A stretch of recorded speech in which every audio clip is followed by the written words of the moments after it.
هيا نوجدو كيف كيف تشيز كيك او سيترون. ديرونا ابوني وجيم وكومنتير. هنا جيبي البسكويت تاعك اللي يكون مرحي في الاشواق وزيدي له زبده ذايبه وخلطيهم كي يولي بهذا القوام، حطيه في السيرسو وابليكيه جا عبزي عليه حتى يولي بهذا القوام وحطيه في المجمد.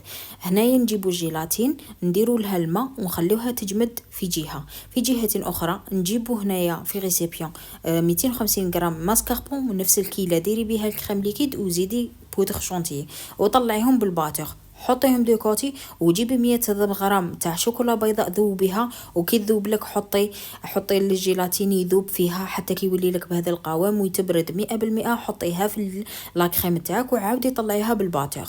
كي تطلعيهم بالباتر حطيهم كامل فوق البسكويت تاعك وعاودي رجعيهم للمجمد. كي يجمد لك كامل هنا دو كوتي نوجدو لاكريم وسيترون فيها 2 حبات بيض. نكتب لكم المقادير هنا. خلطيهم كامل مع بعض ومن بعد كي يولي لك بهذا القوام زيدي ملعقتين صغيرتين من الزبده.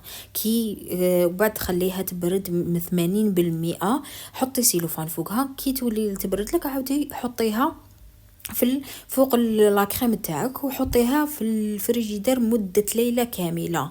ومن بعد كي تكملي في 4 ليله كامله روحي جيبيه ديموليها بالشاليمو من الطرف الطرف، يعني بالشاليمو ديريها على السيرسو وديموليها فاسيلمون والتزيين حسب الرغبه وراكي وجدتي احسن تشيز كيك او سيترون.